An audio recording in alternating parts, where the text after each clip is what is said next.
Manejo de la deficiencia de hierro.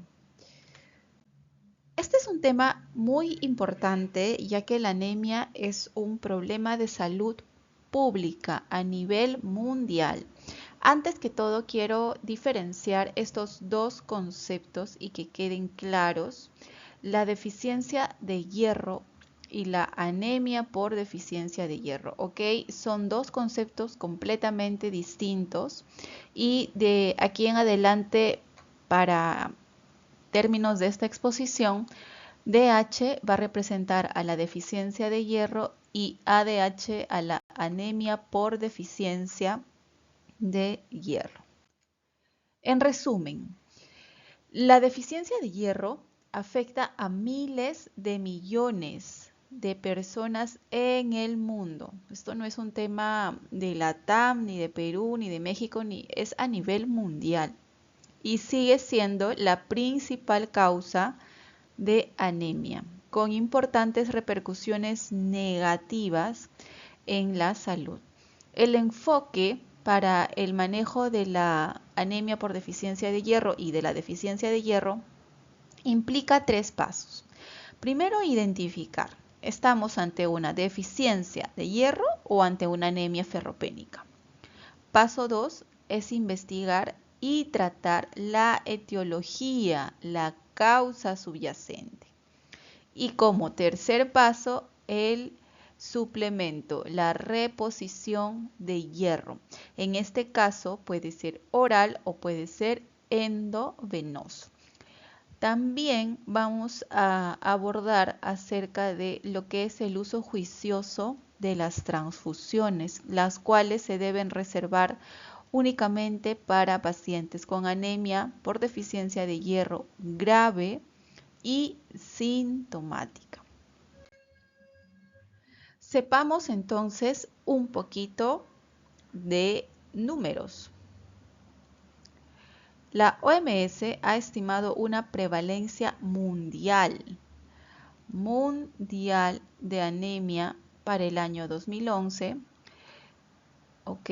En niños el 42%, o sea, casi de la mitad de los niños a nivel mundial tiene anemia. Es un número bastante impactante.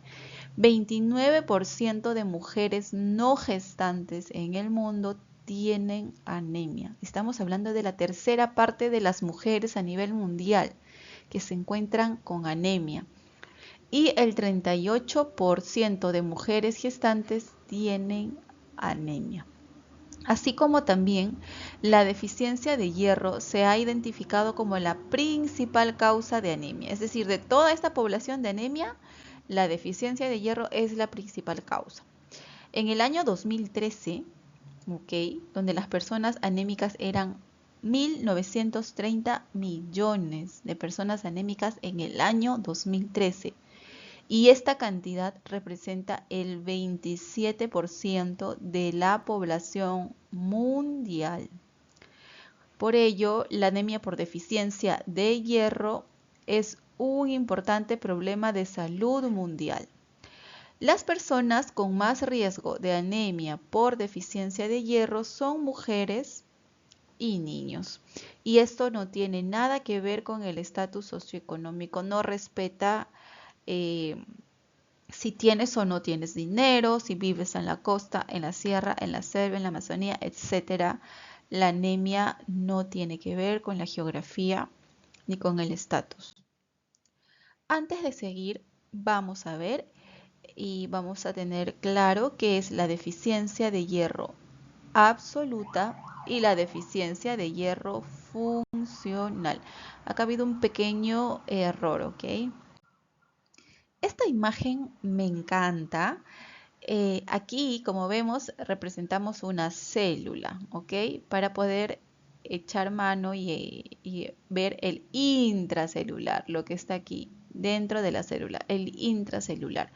Por lo tanto, el hierro es un elemento esencial para la vida celular. Este es el hierro, que está feliz, el hierro en el intracelular. Pero el hierro, así como es esencial para esta vida celular, el hierro cuando está libre es fuente de daño celular y toxicidad. Por ello debemos satisfacer nuestros requerimientos de hierro, pero sin exceder. ¿Y cuáles son los requerimientos de hierro? En un día nosotros necesitamos 25 miligramos de hierro. Esto incluye el metabolismo celular y la producción de glóbulos rojos. Recuerden que el hierro se utiliza, así como para el metabolismo celular, principalmente para la producción de glóbulos rojos. ¿Y de dónde obtenemos estos 25 miligramos de hierro? Pues la dieta nos va a aportar de 1 a 2 miligramos, de 1 a 2 miligramos al día. Y el reciclaje de 20 a 25 miligramos al día, es decir, la recuperación del hierro que se ha usado para la fabricación de otros glóbulos rojos. Cuando estos glóbulos rojos mueren, llegan a su tiempo de vida media, que 120 días, van a los macrófagos y ahí lamentablemente son fagocitados. Este hierro que está en el interior de estos glóbulos rojos se libera y puede ser reciclado. Y de ese reciclaje es que se obtiene un 20 a 25 miligramos al día. Ojito, nosotros tenemos reservas de hierro en el cuerpo. Tenemos un total de 3 a 5 gramos, es decir, 3.000 a 5.000 miligramos de reserva de hierro en el adulto. Si hubiese algún requerimiento restante de hierro, las reservas lo cubren. Con eso se cubre. Es como su ahorro de hierro. Pérdidas. De manera diaria, así como reciclamos hierro y así como ingresamos hierro de los alimentos, también perdemos hierro de manera diaria. Y esto es un aproximado de 1 a 2 miligramos por día. Y esto no se puede regular, por ello existen controles hemostáticos estrictos para poder regular la absorción, el reciclaje y el almacenamiento de hierro. El hierro total en nuestro organismo se distribuye de la siguiente manera. Veamos aquí, un porcentaje está en los glóbulos rojos, otro porcentaje está en la mioglobina de los músculos. Tenemos también hierro que se utiliza en proteínas que dependen de hierro para el metabolismo celular. Tenemos el hierro en almacenamiento, en hígado, vaso y médula ósea. Y el hierro que está en la circulación unido a la transferrina. Ahora, ¿cómo se regula el hierro? Hay aquí una proteína importante, la famosa hepcidina, que aquí está representada por estas figuritas con caritas de malvadas de color amarillo. ¿Ok? La absorción del hierro y la disponibilidad del hierro tisular están estrechamente reguladas por esta hepcidina. La hepcidina es una proteína, como puedes ver aquí, producida por nuestro amigo el hígado. Es una proteína predominantemente producida por los hepatocitos, es decir, en el hígado. Y este ejerce control sobre la homeostasis del hierro porque degrada la ferroportina. Aquí está la ferroportina enojada porque la hepcidina viene y la degrada. Esta ferroportina es un exportador clave de hierro. Está expresada en los macrófagos y los enterocitos duodenales. Es decir, la ferroportina es como la puerta que va a permitir la salida del hierro. Por eso se llama ferroportina. Se encuentra en los macrófagos y en los enterocitos a nivel duodenal.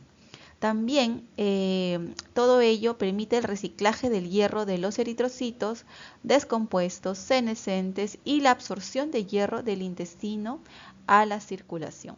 La expresión de hepcidina aumenta por los altos niveles de hierro corporal. Si yo tengo mucho hierro corporal, la hepcidina va a aumentar y la inflamación también va a favorecer la producción de la hepcidina. La hepcidina disminuye cuando hay eritropoyesis, cuando hay hipoxia y cuando hay deficiencia de hierro.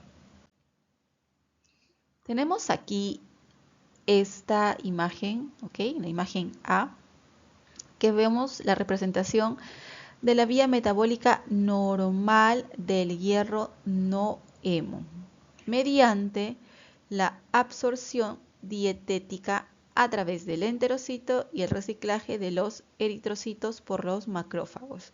El hierro no hemo se transporta a través de la ferroportina, se une a la transferrina y se transporta a la médula ósea para promover la eritropoyesis.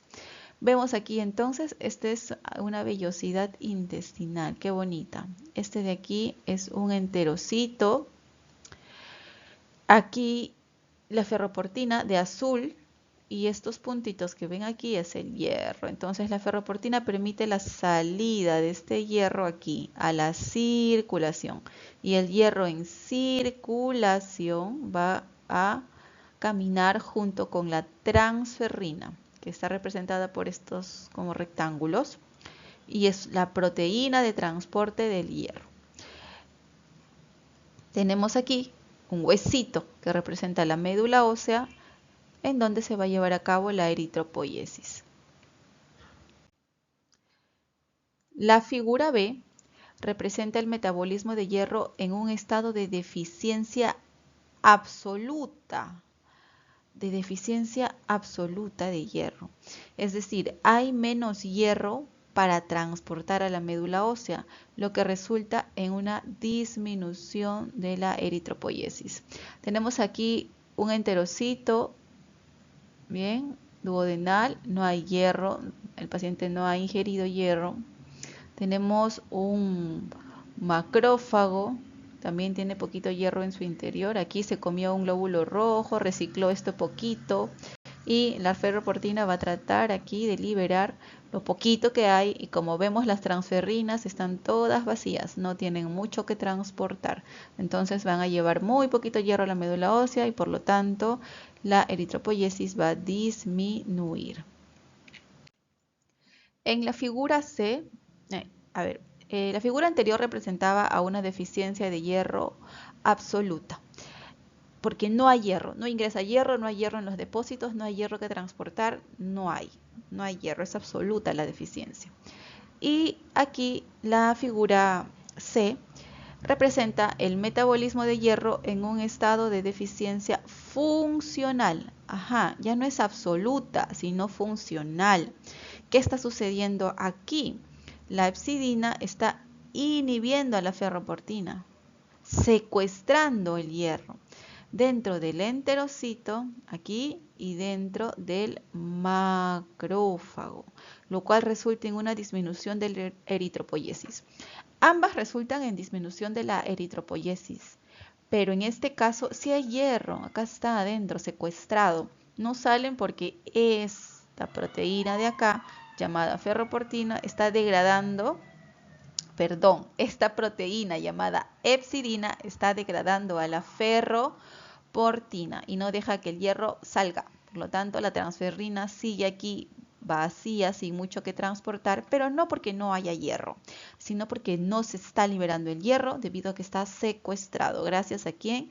A la hepcidina. Y esto sucede en estados inflamatorios. Así que esto es una deficiencia funcional de hierro. ¿Qué pasa ahora en un estado de hipoxia absoluta? ¿Qué pasa cuando el paciente está en hipoxia? Bien, hipoxia es el oxígeno bajo. Entonces, si hay hipoxia, baja el oxígeno. El cuerpo entiende, por lo tanto, que necesita más hemoglobina para transportar más oxígeno, ya que está en hipoxia. Nuestra hemoglobina sirve para transportar el oxígeno. Si mi cuerpo está en hipoxia, va a querer producir más hemoglobina porque él entiende, necesito más oxígeno. ¿Quién me da oxígeno? La hemoglobina. Ok, voy a producir más hemoglobina. Entonces, por lo tanto, si va a necesitar fabricar más hemoglobina, va a necesitar más hierro. Por ello, lo va a necesitar en la circulación. Así que el hierro de reserva, ¿qué pasa? Se va a reducir.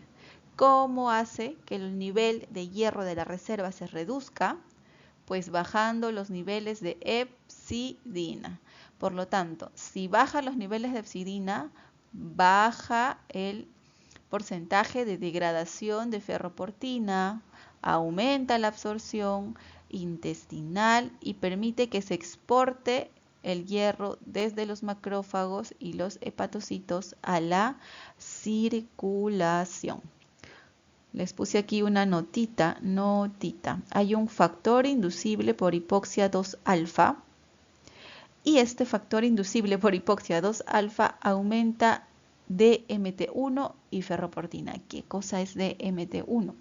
DMT1 es el transportador de metales divalentes, el que transporta el hierro de la luz intestinal hacia el intracelular del enterocito.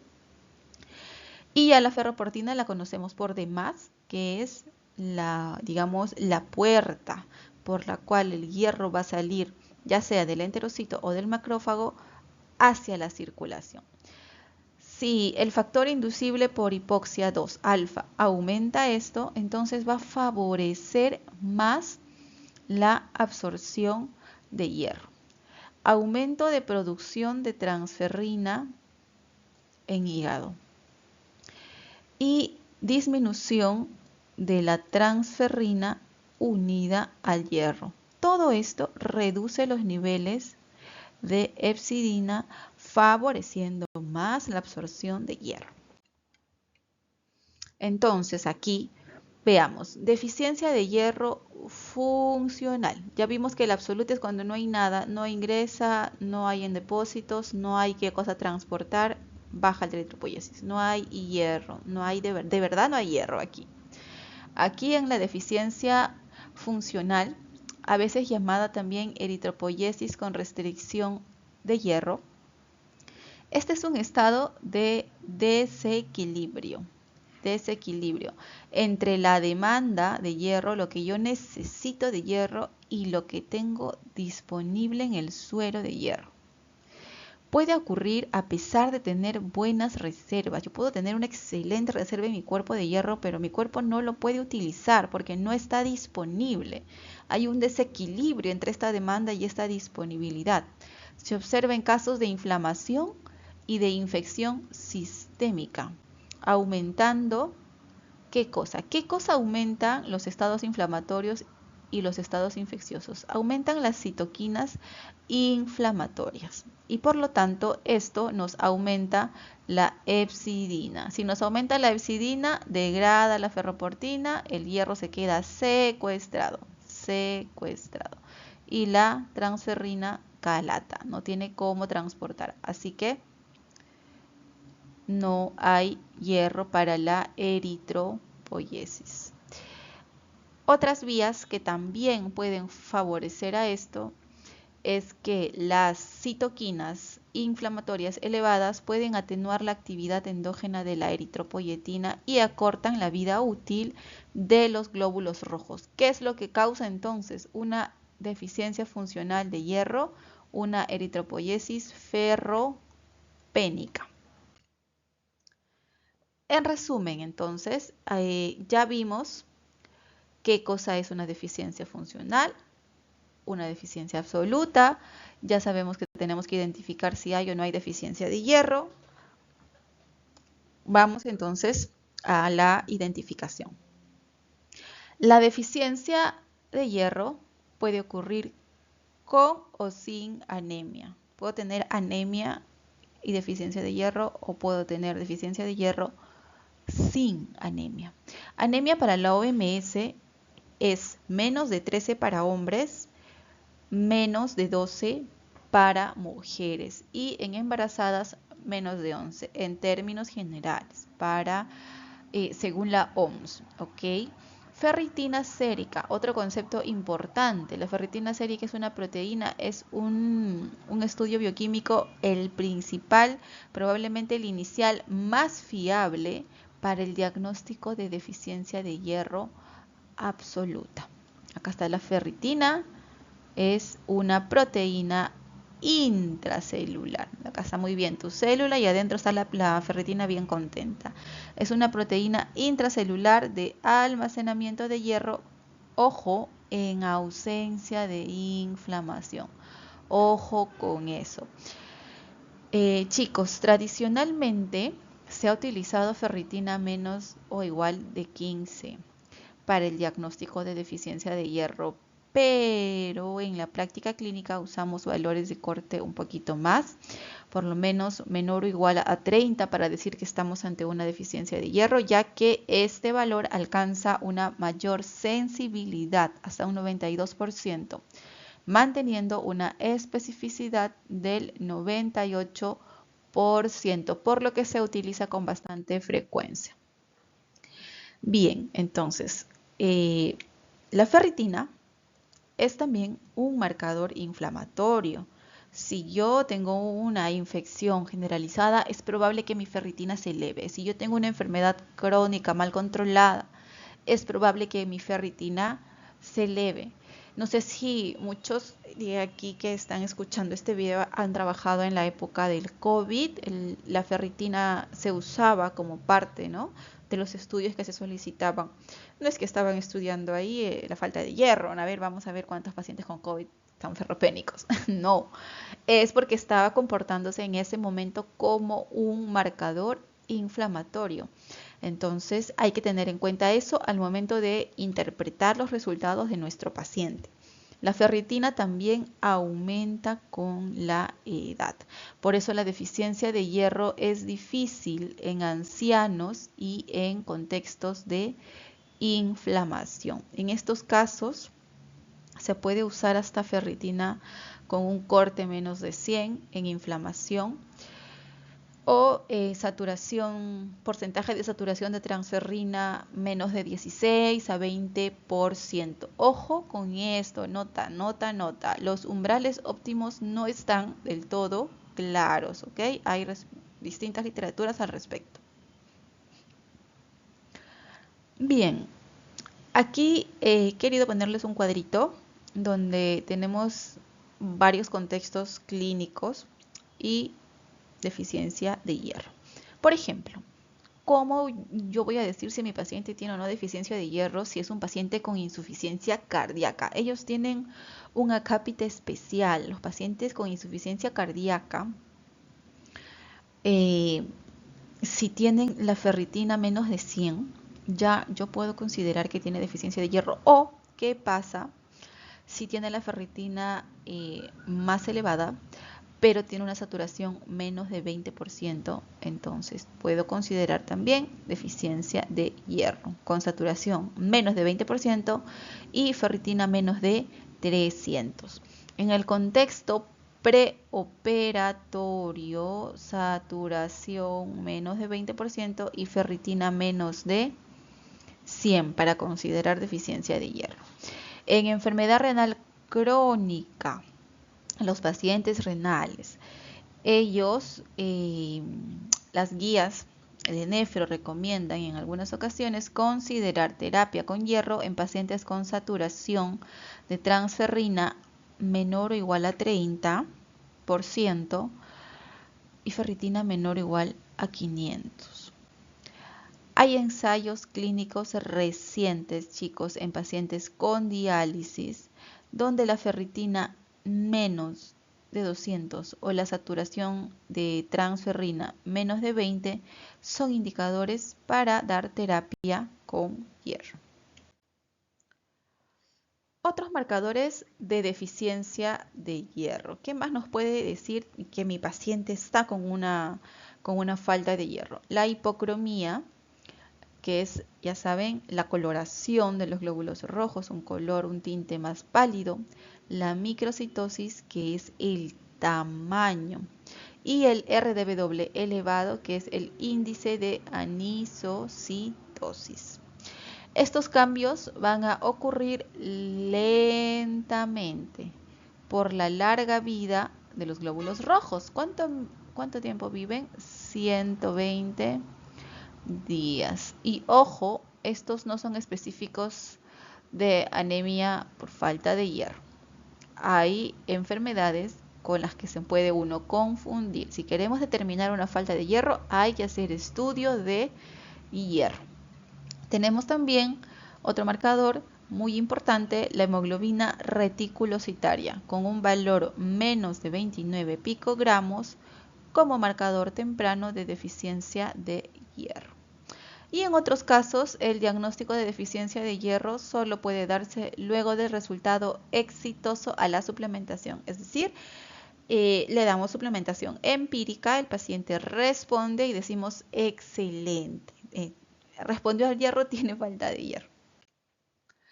Valores bioquímicos y hematológicos en deficiencia de hierro. Hay que tener en cuenta, por favor, que estos valores pueden cambiar dependiendo de las comorbilidades del paciente. La ferritina, menos de 30, ¿ok? Ya le explicamos por qué, para poder definir deficiencia de hierro. El volumen corpuscular medio, menos de 75. La saturación de transferrina, menos de 20. El contenido de la hemoglobina reticulada, ¿cuánto dijimos? Menos de 29. Y en la médula ósea, ausencia de reservas de hierro. Voy a hacerles un video mostrándoles cómo se ve una médula ósea con buen depósito de hierro y cómo se ve una médula ósea sin depósitos de hierro. Ojo que el estudio de médula ósea no es un estudio de rutina, chicos. A nadie se le va a ir aspirando por ahí por la vida solo para saber si tiene falta de hierro. Se usa a veces en casos difíciles, pacientes con anemias multifactoriales que no se puede dilucidar bien. Y bueno, ahí podemos documentar la presencia o no de la hemosiderina, pero no es algo que se haga de manera rutinaria en la práctica diaria. Bien, entonces ya hicimos el primer enfoque, que es identificar si estamos ante una deficiencia de hierro. 2, entonces, vamos ahora a investigar y tratar la etiología subyacente. En este punto debemos recordar que la deficiencia de hierro no es un diagnóstico final. No es un diagnóstico final, no es una enfermedad como tal, sino es consecuencia de algo, ¿ok? Es indicativa, es una pista, es una alarma, es un indicador de algo más, de una etiología que tenemos que descubrir. Y esta etiología está disminuyendo la disponibilidad de hierro y o está aumentando nuestras necesidades de hierro. Acá tenemos un pastelito, entonces la deficiencia de hierro es la cereza del pastel. ¿Qué habrá debajo del pastel? No lo sabemos. Aquí hemos puesto un estómago, bueno, porque es una de las causas, problemas a nivel del tracto gastrointestinal, pero pueden haber muchas otras causas más. Para controlar eficazmente, entonces, la anemia por deficiencia de hierro o la deficiencia de hierro, se debe identificar la causa, la etiología y, de ser posible, tratar esa etiología, ¿ok? ¿Cuál es la clave para identificar? Si tenemos una paciente mujer en edad reproductiva, tengo que explorar en mi paciente sangrado vaginal. Sí o sí, tengo que explorar sangrado vaginal, hacerle una historia detallada de ese sangrado. Y en general, para todos los pacientes con esta condición, con la deficiencia de hierro, hay que investigar sobre estados de malabsorción, evaluar pérdidas de sangre digestiva, especialmente si estamos ante hombres y sobre todo mayores de 50 años. Preguntar por antecedentes como enfermedad celíaca, investigar malignidad, evaluar si nuestro paciente de repente es donador frecuente de sangre o alguna otra condición, uso de anticoagulantes orales, antiácidos, inhibidores de la bomba de protones y hacer una historia clínica dietética. ¿Cómo come mi paciente? De repente el problema está ahí. Por lo tanto, aquí tenemos esta figura que nos resume lo anterior. En causas, por ejemplo, pérdidas de sangre a nivel vaginal, gastrointestinal, urinario, iatrogénico, donaciones, epistaxis. Ver otros estados fisiológicos, de repente estamos ante una paciente gestante, niños que están en crecimiento, pacientes que necesitan, que de repente atletas, ¿no?, de alto rendimiento, ejercicios extremos. Estos aumentan las necesidades de hierro. Y aquí tenemos la dieta, una restricción a nivel dietética, medicamentos, inhibidores de bomba de protones, antiácidos, enfermedad celíaca, bypass gástrico. Helicobacter pylori en nuestro medio es también una etiología subyacente que se asocia con deficiencia de hierro, consumo alto de cafeína, té, calcio. Y tenemos aquí otras enfermedades, obesidad, enfermedades inflamatorias, etcétera. Muy bien, entonces ya habiendo identificado la deficiencia de hierro, ya sabiendo que tenemos que investigar la causa y tratar esa causa, vamos a hablar de la reposición de hierro, la cual puede ser oral o endovenosa. Vamos a hablar un poquito antes del tema de hierro como tal, de las transfusiones. Las transfusiones se deben evitar, ¿ok?, en pacientes que tienen deficiencia de hierro sin inestabilidad hemodinámica. Deficiencia de hierro con paciente estable no necesita una transfusión. Siempre además la transfusión o el soporte transfusional debe ser individualizado y valorado con cada paciente. La transfusión de glóbulos rojos para la anemia por deficiencia de hierro grave debe restringirse en caso de compromiso cardiovascular o síntomas debilitantes. Vamos a hablar entonces de lo que tenemos disponible para darle a nuestro paciente. En este caso estamos hablando de hierro. El hierro oral es la opción más eficaz y económica, me parece, sobre todo económica, en pacientes ambulatorios estables, ¿ok? Y es la primera línea para manejo de deficiencia de hierro. Tenemos aquí distintas clases de fármacos, las sales de hierro, los polipéptidos de hierro hemo, el complejo de hierro polisacárido, el citrato férrico. Y acá están los ejemplitos, ¿no? El más conocido por aquí en sales, el sulfato, ¿ok? Las dosis, no vamos a ahondar ahorita mucho sobre eso. Sí me gustaría que pongan hincapié aquí. Yo les voy a hacer un video muy aparte de dosis. ¿Qué pasó con mi mouse? Aquí está. En cuanto a las sales de hierro, dentro de instrucciones especiales que tenemos que tener en cuenta es esto: decirle al paciente que hay que considerar la vitamina C como un aliado. Una naranja, una mandarina. Tomarlo lejos de antiácidos. Tomarlo lejos de inhibidores de bomba de protones. Las sales de hierro requieren un ambiente ácido para su absorción, ¿ok? Por eso, en muchos casos, les recomendamos al paciente tomarlo en ayunas. El sulfato ferroso, en promedio, la dosis en estos casos es de 1 a 2 comprimidos al día o cada 2 días. Ya hay estudios que han demostrado un beneficio o se han inclinado a favor de dar dosis alternas y mínimas dosis necesarias y en días alternos de hierro, ¿no?, en la suplementación oral. Bien, y los que están por aquí, los polipéptidos de hierro hemo, el complejo de hierro polisacárido y el citrato férrico, se pueden tomar con comidas.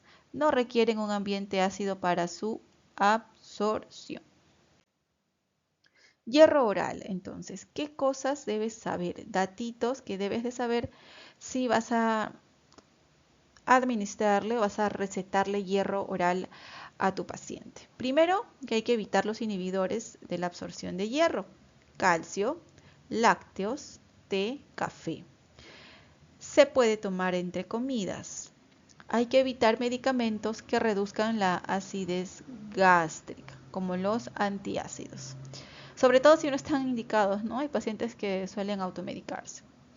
La vitamina C, naranja o ácido ascórbico puede mejorar la absorción del hierro. Es común los efectos adversos con el hierro oral, como náuseas, estreñimiento, diarrea, vómitos, sabor metálico y heces oscuras. Esto no va a interferir, ojo, con el estudio de sangre oculta, el famoso Tevenon. Y los efectos adversos son dependientes de la dosis. Si yo a mi paciente le voy a dar más dosis de hierro, probablemente tenga mayores efectos adversos. La reticulocitosis va a comenzar entre el cuarto al quinto día luego de la suplementación oral y tiene que ser una suplementación constante. La hemoglobina va a mejorar en la segunda semana. Probablemente la hemoglobina sea un valor que mejore, ¿no? Mejore y sí suele mejorar rápidamente y eso no indica que ahí termine el tratamiento. Eso hay que explicarle al paciente. Se requiere al menos 3 a 6 meses para normalizar las reservas de hierro. A veces, según la gravedad de la anemia y las pérdidas continuas, de repente más. Y no existen marcadores bioquímicos. Aquí lo que quería decir en la diapositiva anterior. No existen marcadores bioquímicos que determinen si un paciente va a responder adecuadamente o no al hierro, que me va a predecir una buena respuesta. ¿Ok? Otros datos más que debes de saber, los polipéptidos de hierro hemo y el complejo de hierro polimaltosado son un poquito más caros si los comparamos con la sal ferrosa, pero, otro error aquí, pero son mejor tolerados y tienen mejor sabor. Así que es una alternativa que se le puede dar al paciente siempre y cuando también esté en la disponibilidad o de tu centro o si estás en la práctica privada, la parte económica del paciente, ¿no? Siempre conversándolo e individualizando todo. No hay evidencia que un hierro sea más eficaz que otro. Y recientes estudios, es lo que les comentaba, han demostrado que dosis únicas diarias y las más bajas, así como dosificación en días alternos, pueden mejorar la absorción y tolerabilidad del hierro. Otro estudio demostró que las dosis altas diarias y las divididas aumentan la hepcidina. O sea, más hierro, más hepcidina. Y esto da como resultado una absorción de hierro menos óptima, por lo tanto, perjuicio para nuestro paciente. Hablemos un poquito entonces de hierro endovenoso. Ya estamos en reposición. Está usado para casos donde hay una falta de respuesta o intolerancia al hierro oral. Y también usado en pacientes con necesidad de reemplazo rápido. De repente pacientes que están en pre-SOP, anemias sintomáticas, ¿ok? Y tenemos una opción de hierro endovenoso de alto volumen que es la carboximaltosa, hierro carboximaltoso. ¿Cómo calculamos la dosis? Con la fórmula de Gansoni. Esta es la fórmula de Gansoni modificada. La cantidad de hierro elemental en miligramos que a nuestro paciente le falta va a ser igual al peso del paciente, ¿ok? Multiplicado por este 15 representa la hemoglobina diana, ¿ok? La hemoglobina diana, la hemoglobina a la cual tú vas a llevar al paciente, menos la hemoglobina actual de tu paciente. Ese valor es multiplicado por el peso, por 2.4 y a eso le sumas 500. Y eso es el hierro elemental que a tu paciente le tienes que dar. Vamos entonces a formas prácticas de administrarlo. Si tenemos pacientes sin anemia y solamente con deficiencia de hierro, más o menos la dosis que te va a resultar es entre 300 a 600 miligramos, que se lo puedes dar en una o dos dosis, ¿no? Según como sea la cantidad que te haya salido. Hay que reevaluar el estado del hierro aproximadamente 3 meses después de la infusión. En pacientes con anemia moderada, es decir, entre 8 a 10.9, aproximadamente lo que le suele faltar es 1200 a 1500 miligramos en total. Ya sabes que si quieres una una cantidad precisa, vas a usar tu fórmula de Ganzoni. Estas son formas prácticas. La reevaluación también va a ser luego de los 3 meses de la última infusión de hierro. Estamos hablando de la reevaluación del perfil de hierro, no de la hemoglobina. Quizás eso tengas que controlarlo un poco más pronto. Y en anemia ferropénica grave, con menos de 8, se podría requerir hasta dosis total de 2.000 a 3.000 miligramos de hierro. Y igualmente la reevaluación es 3 meses después de la última infusión, ¿ok? En pacientes con anemia ferropénica recurrente, y eso hay que tenerlo en cuenta, por pérdida crónica o mala absorción, se les debe asignar un programa de mantenimiento después de la reposición inicial de hierro. Y esto va a depender de las necesidades de nuestro paciente, del objetivo de mantener un nivel de hemoglobina y el estado de hierro normal entre infusión e infusión. Es decir, si yo le calculo la dosis para un paciente que tiene de repente cáncer de colon y que está sangrando y me sale, qué sé yo, digamos 1500, le doy los 1500, yo tengo que ya ir pensando que si mi paciente sigue perdiendo, voy a tener que pautarle un programa de mantenimiento de hierro, probablemente endovenoso, para mantener su buen estado del hierro del paciente. No va a ser quizás como la dosis inicial, pero se le debe pautar. Necesidad crónica. Necesidad crónica. ¿Quiénes tienen la necesidad crónica del hierro? Vamos a tener a poblaciones, justamente, ¿no? Las que comentábamos, que van a requerir suplementación continua de hierro luego de la reposición inicial.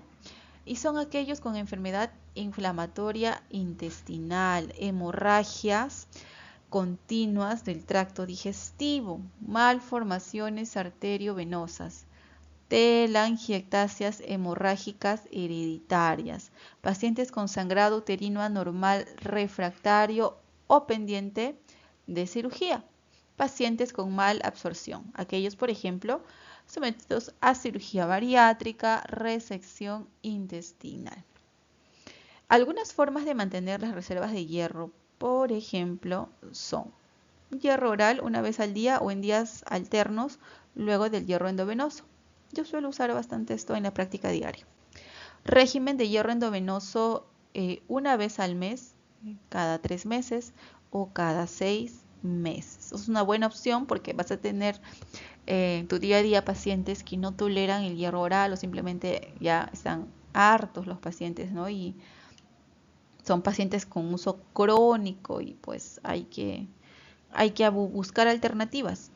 La idea siempre va a ser mantener ferritina sobre 50 y saturación de transferrina sobre 20. ¿Cuál elegir? ¿Cómo digo yo a ti o a fulana o a sultana le voy a dar hierro oral o le voy a dar hierro endovenoso? Realmente esto es algo que es a criterio médico, teniendo en cuenta las condiciones de nuestro paciente. ¿Cuáles son los pros y contras? No sé por qué mi mouse está así. Bien, hierro oral. Pros: es económico, es de fácil acceso, lo compras en la farmacia hasta sin receta, lo cual hay que tener cuidado, no hay que tomar con pinzas esto. Pero bueno, está dentro de sus pros de la literatura que hemos tomado aquí. Y es la primera línea en regiones con recursos limitados. Ojo con esto, recursos limitados. Contra: alta tasa de efectos adversos, intolerancia. Y esto es por lo cual el paciente a veces no quiere tomar su hierro oral. Hierro endovenoso. Pro: mejor cumplimiento, más tolerancia, respuesta hematológica más rápida, y es la primera línea en enfermedad inflamatoria intestinal, en enfermedad renal, en anemia por QT, postcirugía bariátrica, etc. ¿Cuáles son los contras? Particularmente en el carboximaltosa, tener cuidado y evaluar la hipofosfatemia. Se observa con mayor frecuencia en este tipo de hierro. Y como otro segundo punto en contra, las reacciones de hipersensibilidad que pueden llegar hasta graves, incluso la anafilaxia. pero para su tranquilidad son muy poquito frecuentes, no son algo muy usual. Su reconocimiento y tratamiento temprano han sido bien descritos y bien manejados. Entonces, aprendamos con casos clínicos. Vamos a hablar de un casito rápido nada más. Esta es una mujer, como la ven aquí, pálida, ¿no? Ay, pálida. Carita triste. 43 años con fatiga, viene con 6.5 gramos por decilitro de hemoglobina, le evalúa su médico en la consulta y la envía por emergencia para transfusión de glóbulos rojos. La evalúan en medicina general. En la historia clínica detallada en urgencia se reporta que la paciente había aumentado la disnea después de su carrera regular de 6.4 kilómetros. También la paciente se puso a correr con 6 hemoglobina durante los últimos meses, ¿no? Y tenía dolores de cabeza diario. No había síntomas gastrointestinales ni antecedentes de donaciones de sangre. La paciente tenía una dieta equilibrada, no tomaba medicamentos ni suplementos. Una revisión posterior de los sistemas reveló menstruaciones abundantes. Ajá, aquí. Y que comenzaron después del tercer embarazo, con 2 días de cambio de tampones cada hora, con fugas frecuentes y despertándola hasta 2 a 3 veces por noche para cambiar las toallas sanitarias. No había otros antecedentes de sangrado significativo más allá de la menorragia. ¿Qué pasó? Al examen físico no había distrés, los signos vitales estaban normales, es decir, no había inestabilidad hemodinámica. ¿Qué más se encontró? Lo positivo fue la conjuntiva pálida, el resto de exámenes no fue contributorio. Los laboratorios muestran una anemia severa, 6.2, con un volumen corpuscular medio de 65. ¿Recuerdan cuánto dijimos? Esto es microcitosis. El recuento de leucocitos en 7200, lo cual está ok. Recuento de plaquetas 480.000. Está bien, si quieres considerar 450.000, acá hay una ligera trombocitosis, pero hay que tener en cuenta que podemos tener trombocitosis reactivas secundarias a la deficiencia de hierro. Reticulocitos 0.6, lo cual nos dice que es una anemia, ¿qué más? regenerativa, ¿no? Ancho de distribución de glóbulos rojos. Este es el RDW, el índice de anisocitosis, 15.7%. La ferritina está aquí en 4. Ella por sí sola ya te está dando el diagnóstico. Es una deficiencia de hierro, tiene anemia, es una anemia por deficiencia de hierro. Y mira la saturación, 3%, bajísima. El médico de urgencias decidió no transfundirla dada la estabilidad de la paciente y le inician tratamiento con hierro endovenoso de alta dosis, probablemente hayan usado carboximaltosa y de corta duración.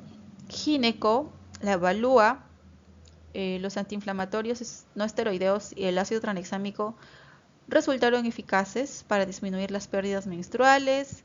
Finalmente le colocaron un dispositivo intrauterino que logró disminuir las pérdidas menstruales y permitió mantener niveles normales de hemoglobina y ferritina durante el año siguiente. Sin embargo, luego optan por la extracción del dispositivo intrauterino debido a que la paciente tenía manchado constante. Tras la extracción, el sangrado menstrual vuelve otra vez. Entonces, por la recurrencia del sangrado, consultó con gineco y deciden histerectomía. Tenía la paciente 9 y ferritina en 5 en el preso, ¿no? O sea, había que optimizar acá. ¿Qué conducta se tomó? Se administró 1000 miligramos de hierro endovenoso en 2 oportunidades con 2 semanas de diferencia. 8 semanas post-infusión se obtiene 13 de hemoglobina. Le realizan la histerectomía sin complicaciones, no se requirió transfusión. Y eso